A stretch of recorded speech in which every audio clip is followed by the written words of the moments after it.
our speakers, Mike Friedman and Ed Tyson, to introduce themselves. And to do that, I also have a slide here to share. So Mike, ready when you are. Thanks, Carla. Great to be here. This is a very important topic for business and for society, change management.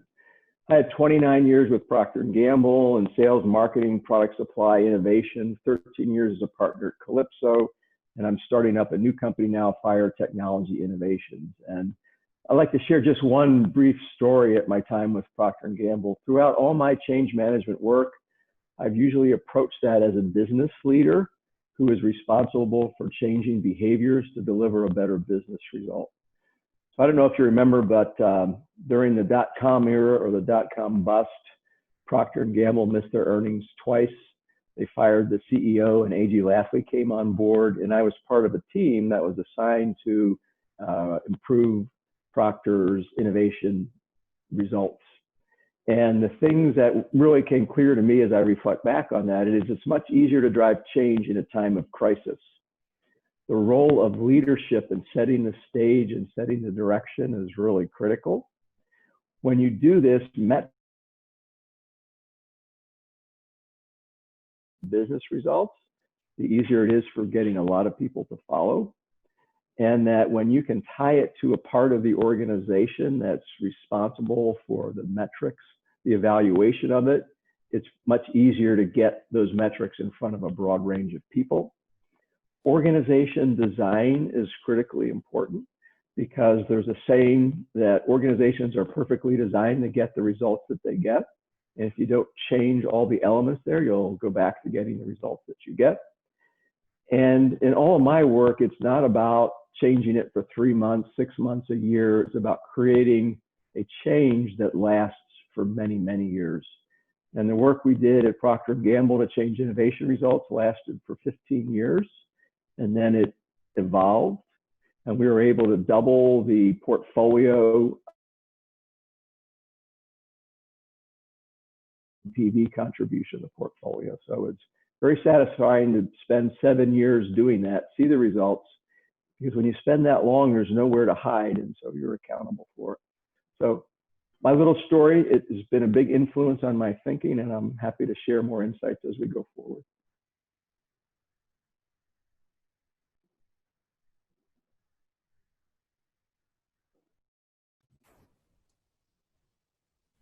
Thank you for that, Mike.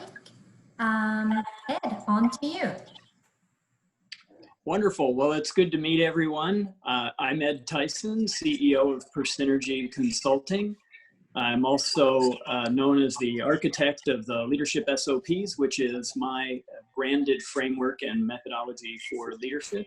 I spent a number of years as first a Marine, and then later as an executive, kind of perfecting my approach, not just to leadership, but transformation in general.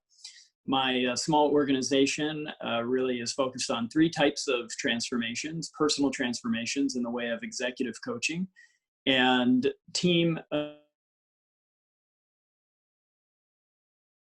broader organizational transformations, which of course start at strategy, have a nice pull through changes in organizational design and structure, and then often result in very large change initiatives. So in my small group, we get involved through that whole spectrum, everything from the individual on up to the enterprise. Just to partner a little bit with some of the words Mike was saying, couldn't agree more with your thoughts on leading in a time of crisis. That's the easy game. Leading in a prolonged crisis, that is the hard game, and or leading in the wake of crisis. So it's when the endorphins finally run out of our system collectively that we all learn really the difficulties of the leading game and also the change game. A lot of people ask me what's the top reason change doesn't stick, and it's because we're tired. We're tired by the time that's what we're worried about, is the change sticking, because we've been so focused on the mechanism of just getting it started that we have a lot of things like post-project depression setting in as all that adrenaline rushes out of our system and we do some of the bigger, flashier components, and then it's time to really work on the long game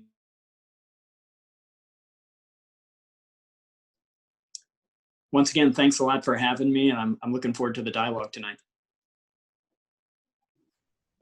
Thank you so much for that, both Mike and Ed. It was just, great at least getting started with these introductions. So I'm going to now stop sharing my computer so that we can actually move into the meaty part. So Scotty, on to you to lead us through the questions.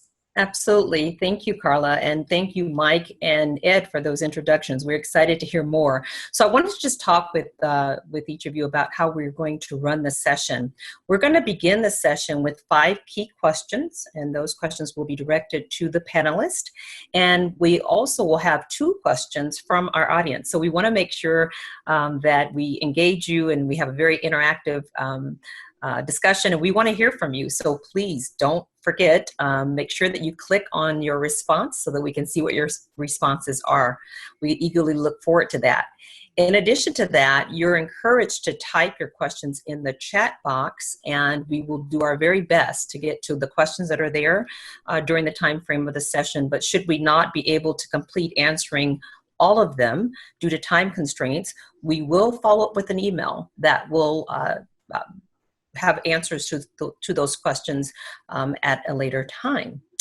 So with that, I will open it back up to you, Carla. Let me ask if there are any questions before we proceed further. Awesome. Carla, back to you. I think we're ready to get started. So the first question is actually for the audience. This is a question from our panelists to the audience. So Shauna is going to be displaying what is going to be prompted as a pop-up, and it allows you to rate the response. So Shauna, can we confirm it's there? Can everyone see it? Perfect. I'll take Vera's yes. So the question is, given the changes companies will be dealing with as a result of COVID-19, what are critical change management levers to maintain a culture of quality, safety, and code compliance when there is so much more work to do? So you can divide the response to what you believe is in 100%. And you have about, let's give it a minute to do the voting. And Shauna, if there's any other explanation on how to vote that needs to be provided, please feel free to pitch in. Yeah, I think everybody can just take their percentages either at 100%, 50%, and vote as many times as it totals 100%. Thank you, Shauna.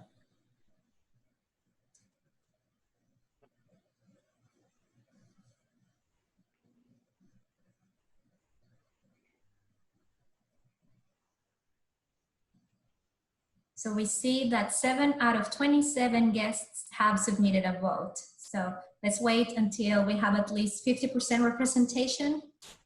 Ooh, the votes are coming fast.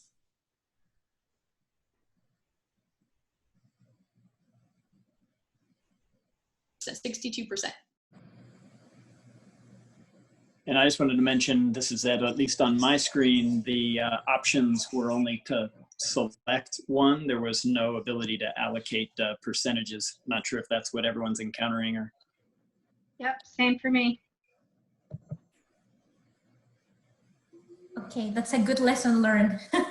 we're learning as we run our first virtual event. So, okay, I'll take note on that. So it seems we have a 74% of attendees voting. Do you think, Shauna, we're ready to close this poll, and can everyone see the results? I will close the poll now, and I'm going to share results. Perfect. And just want to confirm, can everyone on the Zoom see the results now? Perfect. Thank you, Jamie.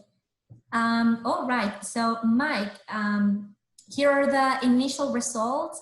Any first glimpse or any first commentaries based on the results? It seems that our highest votes are on education of employees, on new work processes expectation. It seems another big one is leadership integrating culture needs into new vision. and using technology to streamline, automate, simplify the quality, safety, and code compliance work processes.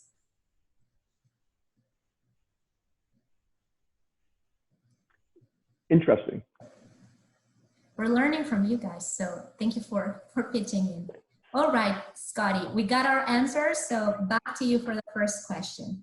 Or yeah, I think so. Oh, I actually have the first question for our panelists. So the first question is now to get started with Ed. What are some of the best lessons learned in relation to change leadership to share? And how did you manage to make change stick? So we're trying to use this as an icebreaker, so learning from your experience would be very helpful. So on to you, Ed. Great, sure. So I would say when I saw this question, the first thing that came to my mind was almost 20 years ago, as I was helping move forward a bundle of initiatives at a large publicly traded healthcare company. We were trying to do something which on its face seemed very, very simple and welcomed by all, which was how could we the patient experience while lowering our costs. So sounds like a no-brainer from a initiative standpoint, so long as you find something that actually does those things, because a lot of stakeholders win.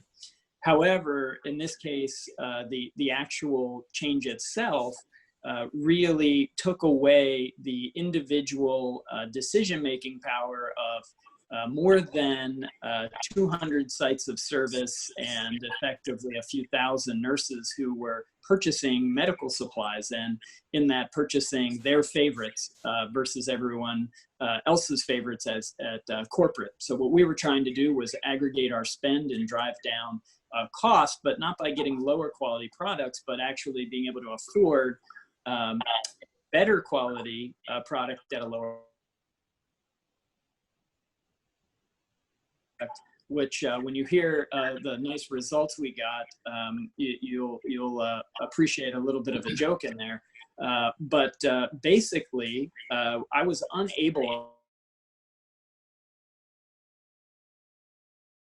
to convince the organization that we needed to partake in an extremely process-heavy approach to both get launch the effort. The best I could do was really well articulate what I saw as the risks. And as you probably can tell by the way I'm telling this story, it wound up with a massive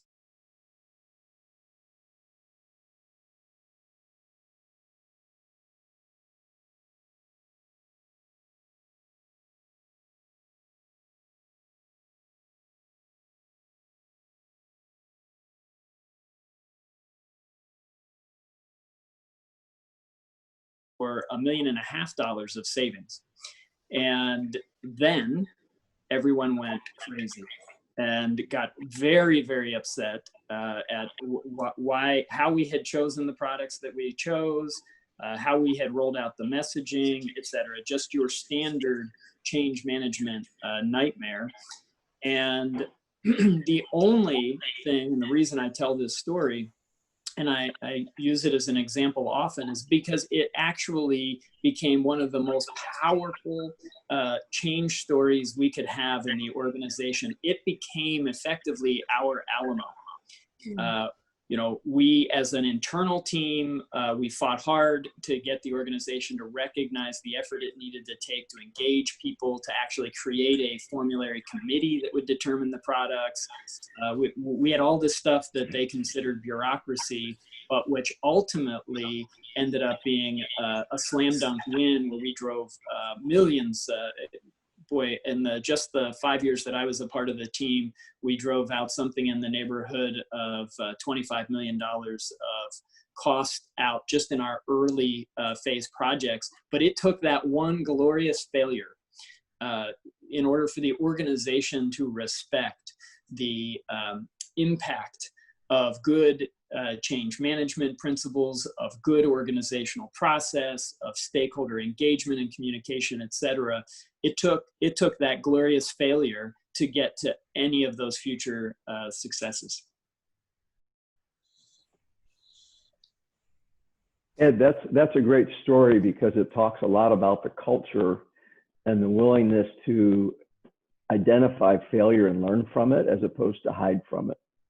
And that's a very important foundation to build on because so many companies they don't want to talk about failure, only about success, and they want to hide failure, and then they get punished for failure. So, that's very inspiring. I would say go ahead, please. I was just going to tack on to you're pulling at the right thing, and I would say also what I didn't know because I didn't have the perspective I have today was that this was going to lead to an ultimate success. And I can remember getting myself so wound up to the point where got really close to blowing myself up over people's failure to listen. And in retrospect, the advice and counsel I would give to myself is sometimes the best we can do is tell the people who are actually empowered to take the risk, is make sure they understand those risks clearly enough that if they come to be, we're able to learn. And I stopped short of really blowing myself up on this particular lessons learned early in my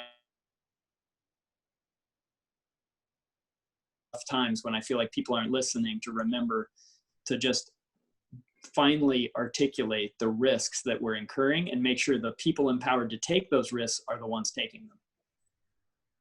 Yeah, that's good. I think on this one, for me, my learning is it takes a lot of different elements to come together in a connected way to really drive the change you want. And of course, the more people that are impacted, the more important that is. And what I've learned, it's really important to describe a compelling business need or a compelling organization need or something that's vital to the organization for their current and future success. And leaders have to articulate it. They have to articulate it for the company, and then it's got to translate that down through the organization. So people can really see why it's important to them as an individual, for their department and the company. But then you have to combine that with the metrics and say, what are we trying to achieve here? And how will we know it if we see it? So tying it to business metrics is really important. I think we shy away from that a lot and saying, well, we don't know how to do that exactly, but I think it's important that we do that.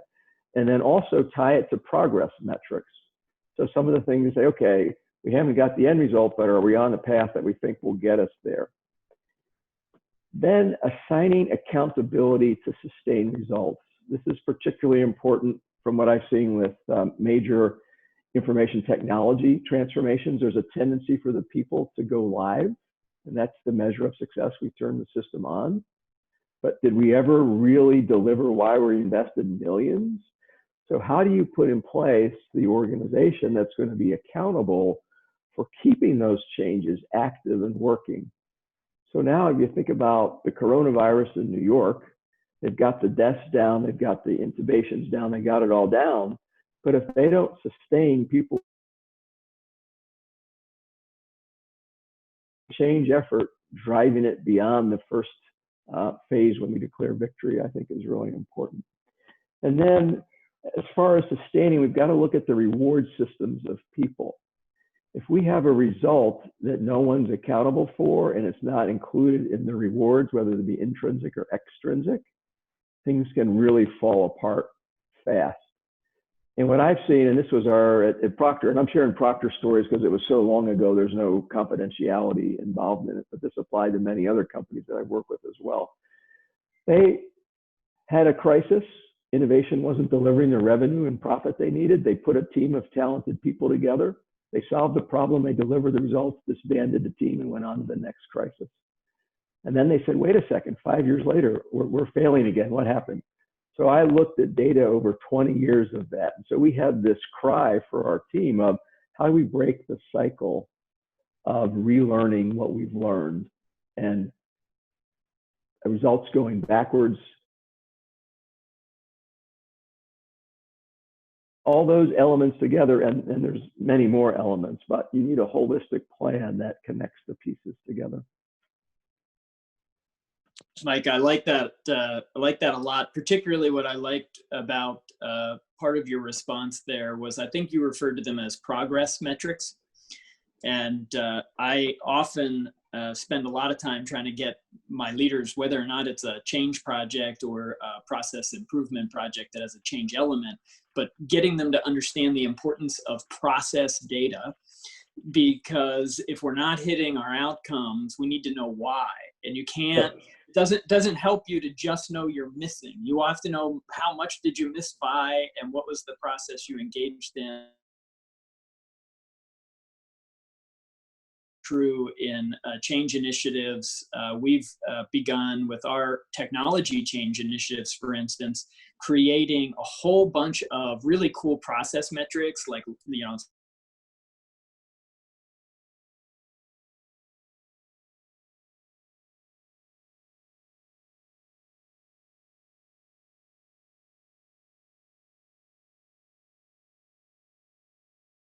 really show us where people are getting stuck. Are they logging in, but they're just not effectuating whatever the primary action is, et cetera.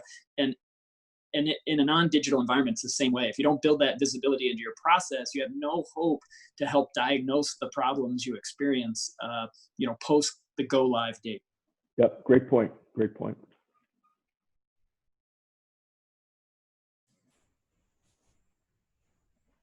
Thank you for getting us started, Mike and Ed. Scotty, on to you for the next round of questions.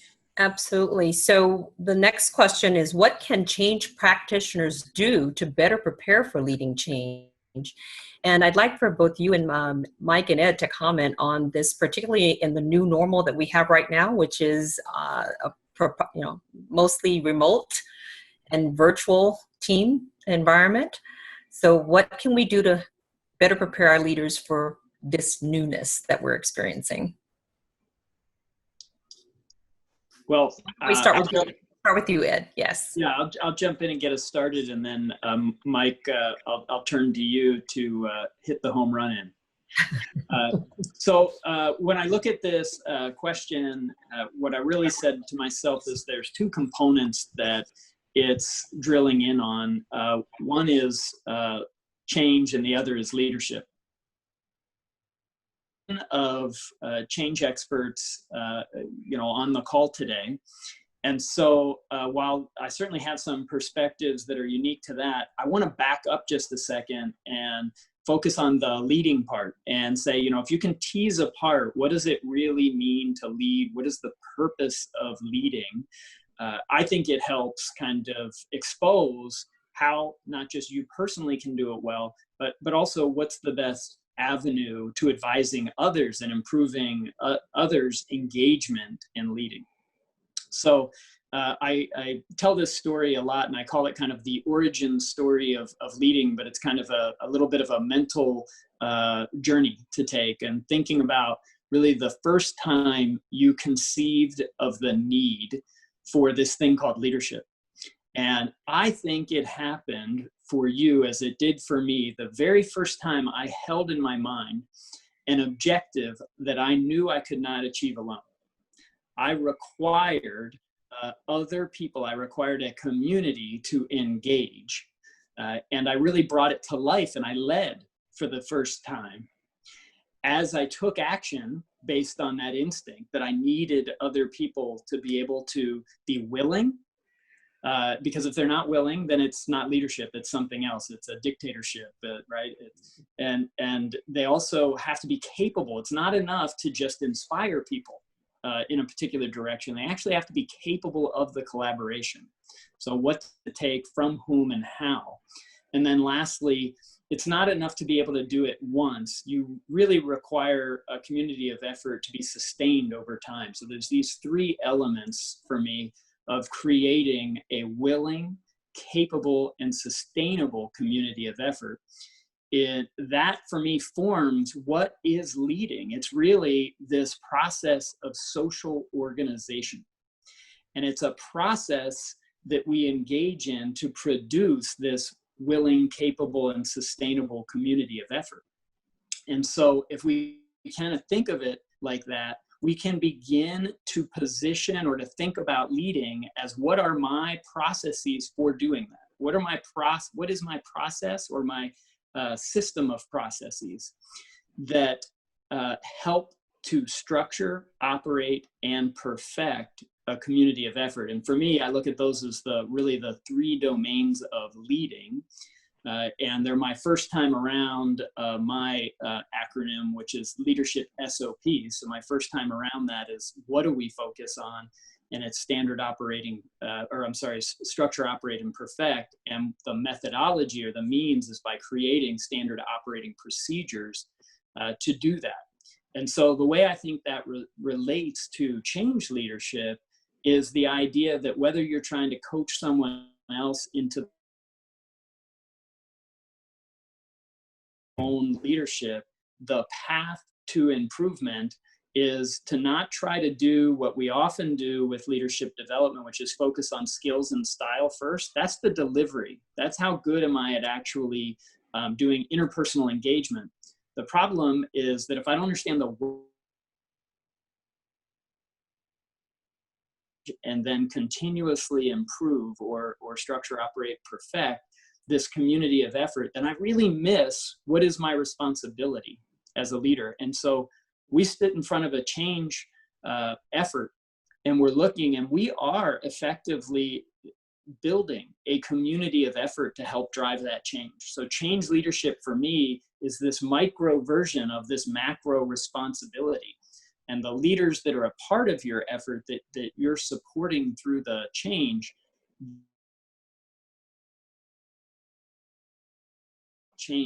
hits upon those three domains of structuring, operating, and perfecting their community of effort. They need to charge it up. It's not enough to just charge it up and explain it and give people the will to act. They have to actually engage and ensure the community and the change is living and well, and they need to be ready to daily be perfecting it and moving it forward. So my whole notion is that by understanding, being clear about what leadership is, what its purpose is, and recognizing that we really can break it down into these repeatable personal processes and then easily share them with others in a very tangible way, it's kind of the key to building those later finer points like skills and style. Now we start to care about how's our presence, how's our delivery,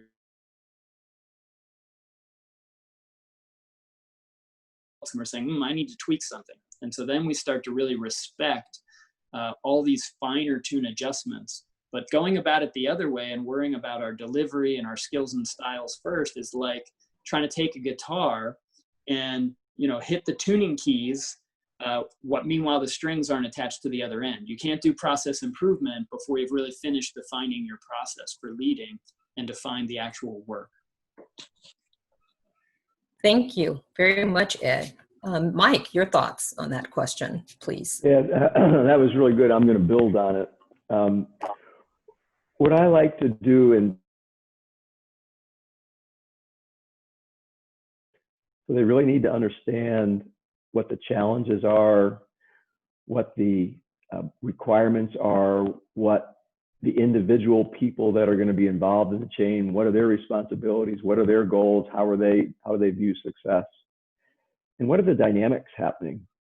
And I find a great way to do that, even if you're part of a company, but go to the analyst meetings, and the CEO will talk about, usually with the chief financial officer and other senior people, what's the results of the business, what's happening, what are the headwinds, what are competition doing, and learn from that.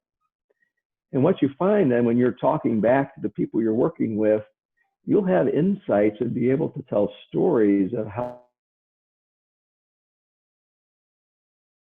elements that Ed defined and how it all fits together. And then you will build up credibility because you really understand the business. Now, that's for a business organization. If it's a group or a government group, same concept, different execution about what the purpose of the organization is. And then the second piece of that for me is become a student of the organization. And so at Procter, when I was leading this innovation capability effort, I went back and looked at history of about 20 years to try to understand what was happening in the organization, why, and find those elements that help drive success and those things that were the failures. And then the other thing I like to do is go around the entire world and capture people doing things with good results and then showcase them to the organization. So it wasn't ever about me. It was always about what others were doing to role model and the behavior changes we needed and the results that we needed. But I did that by studying the organization.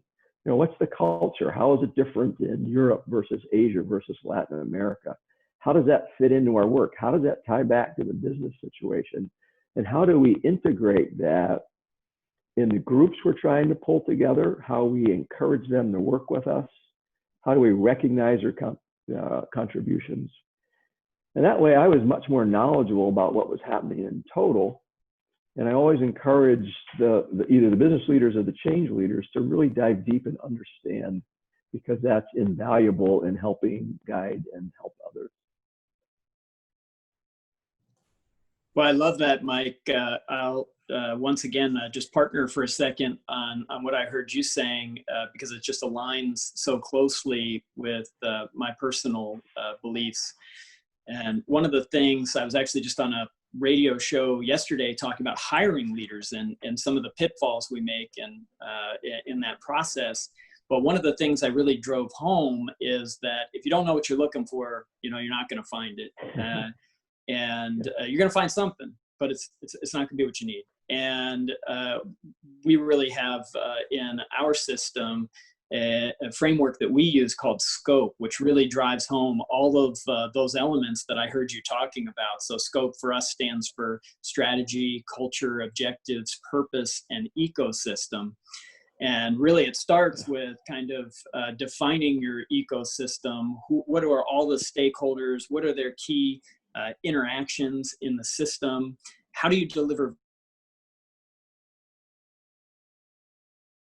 What is your broad vision is, of course, your big O objective. And then you get kind of more granular as you go with your nearer term objectives. And then information and produce your strategies. And it's very similar to what you were just talking about. It's just the basic piece of information that as a leader, not only do you need to grasp and know backwards and forwards and stuff, but your people need to understand all of those components. They should be able to sketch on a whiteboard. What does that ecosystem look like, man? How are all those stakeholders interacting, and not just for your team, but for the adjacent ones and the broader kind of enterprise scope that everyone is aligned to. It's the only aren't cannibalizing the same resources, but for different ends. And when you do that, Ed, and you co-create as the change leader with your business partners,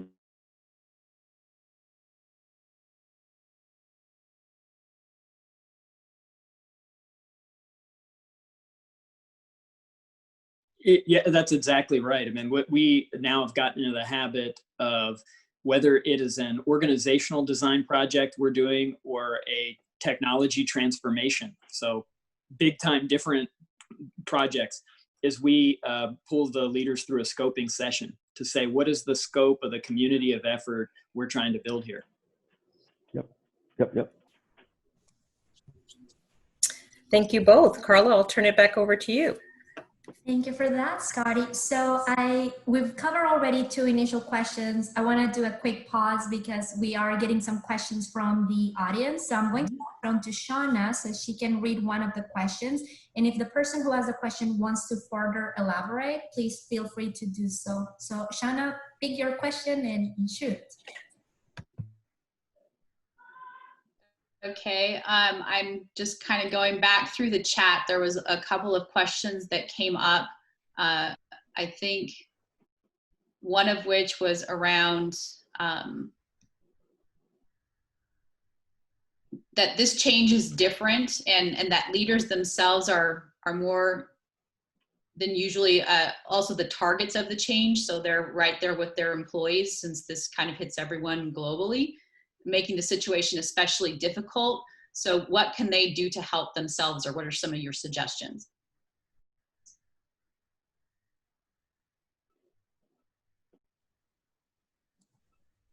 Mike, do you want to take first swing at that one, or you want me to? Go ahead. I want to clarify the question just so I understand it right. Go ahead and do that before I respond. Would you repeat that? I'm sorry. God. The question. So, actually came from Anka, and it relates very much to the next question we have lined up. So let me go through that question and see if it responds to Okay. sure. So name one of the biggest challenges in working with leaders, and what advice and tips you'll give the change practitioners on working with them. And specifically to cover Anka's question is the leaders that are leading the change in their organizations, they are also at the moment facing the change of everything that's happening remote, virtual, COVID. So how do we help our change leaders, both the ones that are on the ground, boots on the ground, but also the leadership level that needs to promote the change in their organization? So I see Anka's question here, so now I understand it. So let me take a crack at that. So I think you have to get the senior leadership engaged on this, and there's many levels of leadership. So I would encourage the change leaders as they work with, the C-suite or higher executives, that they truly seek to understand what's important to them. What are their goals? What are their responsibilities? What are their fears? What are their wishes? And really understand that. So that then when you have a dialogue with them, you can explain how what you're doing can help them be successful. Now, what I also find, and answer, Carla, to the question there, is two biggest challenges with leaders is one, they have a short-term focus. And then second, if there's not a mechanism in place to how they deliver the change objectives over time, it's easy for them to walk away to the next flavor of the month. So again, at P&G, we identified leadership on innovation was really critical for its success. And we did a study of that. And we had like an 80% correlation to general manager in place 1 year pre, 2 years post a major innovation. We had the marketing director, we had the R&D director, and then we had the project leader, all in similar roles. And we measured it, we shared it company-wide, because we had one of our senior leaders do a parody of the general manager's career path. So they get promoted to VP of a business unit or senior VP. Year one is they trash what the predecessor did, said, oh, this is all terrible, they were misguided, the strategy was wrong. Year two, they put their next strategy in place. Year three, they declared victory and moved to a new job. So as you think about the change process, if they're worried about moving on to the next job and putting optics in place, and then after they were gone, all the results came back to bite them and the whole thing fell apart, but they were on to the next job. So how do we put in place a culture of accountability that goes beyond 1 year?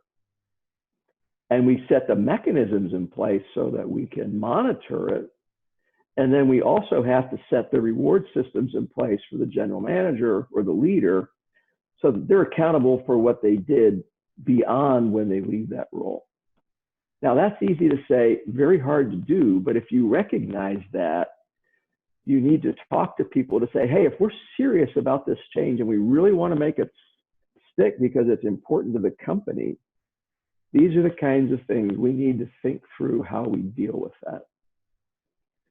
So this is where, if you have junior change leaders, you've got to give them coaching support, and I call it air cover, so that when they go have these discussions, they do it in a way that's productive, it's helpful, but firm, with focused on delivering the outcomes desired from the change.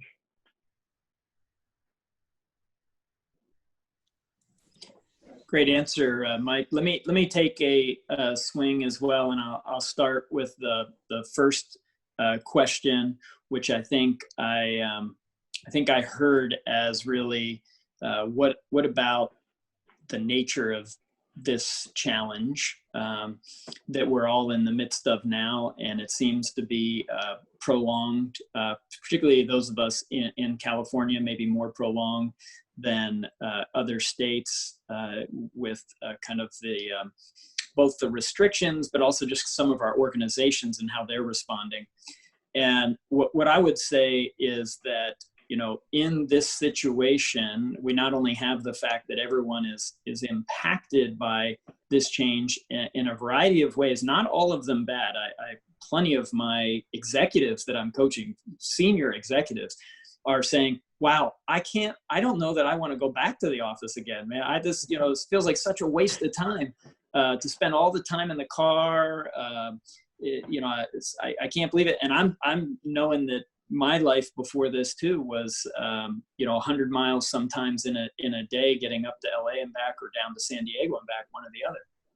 So certainly think that there are good and bad things that it's brought, but we are not in control. And so it impacts us all very significantly and very personally and in different ways for all of us. But that stress makes everything a little bit more difficult, along with the fact that the nature of this particular challenge also impacts our ability, again, if we go back to that kind of key phrase of mine, which is creating a community of effort.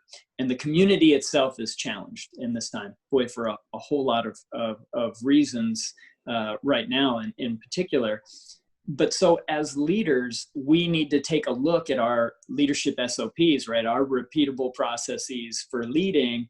And is that enough? Is that generating the community? Are we coming together enough as a team and continuing to alter that dial? We cannot just pretend as though everything we've always done to engage the team, when we could walk down the hall and look at somebody eye to eye, that doing that by a call or even a video call is going to be the same thing for us. At the same time, in a crisis like this, many of us have had to deal with, we were talking about that concept of scope earlier, you know, or if you like better, mission, vision, values, or some other way of summarizing kind of the fundamental business architecture.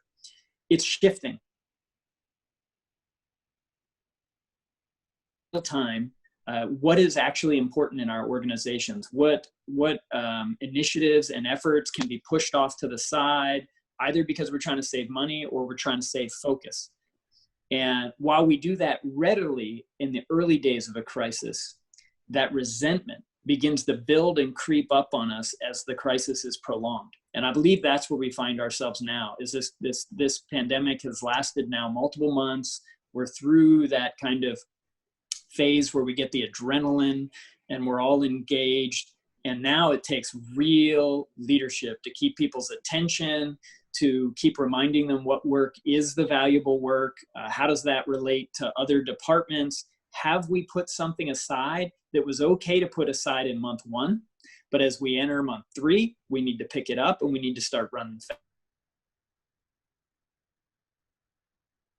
Those discussions, along with, I thought, Mike, your input was excellent around just taking stock of how the team is doing, having more than the usual private discussions with your team members to just ensure that nobody is suffering in silence over some pretty big issues. You know, not for nothing, some people during this pandemic are stuck at home in situations that you know are not safe, et cetera. And it's okay when they had a place to go for 8 to 10 hours a day, but they may be suffering in silence now, afraid to make a real change or make comments or seek help, et cetera. So those are the kinds of things on both that business and that personal level that we need to be minding in the overall community of effort. To wrap this around now to what's my biggest challenge for leaders, which was our next question, I really feel like the biggest personal evolution to stand in this leadership space and write a book about leadership and all these things is, I think leaders come in three states, kind of like, water can be, a liquid, it can be a solid, or it can be a gas. Well, you can be in a role of a leader and be in one of three states. You're either in the role, but you're not leading. You are in the role and you are leading, and then you're in the role and you are leading well. And what I see is a lot of attention focused on things that help people lead well, but not a lot of stuff that just helps people begin to lead in the fundamentals. And how that relates to change management is, as soon as we have a change management effort that we start to support a leader on, they think it's their side work. They think they are having a challenge giving us enough time to talk about their change. And really, it is the core work of a leader is to, as I said before, structure, operate, and perfect. So that third item of perfect causes you to go back to the beginning and restructure, figure out how to best operate your community of effort. And so this is the core work of leading. Too many leaders have their work confused with the team's work. And so actual work and achieving objectives. What they don't understand is that they cannot have their primary focus on the objectives. Their primary focus has to be on the community of effort. Is it willing? Is it capable? And is it sustainable? And so my primary frustration has been too many leaders do not see the community of effort as that which the process of leading creates. And therefore, when we go to do large initiatives like this, again, it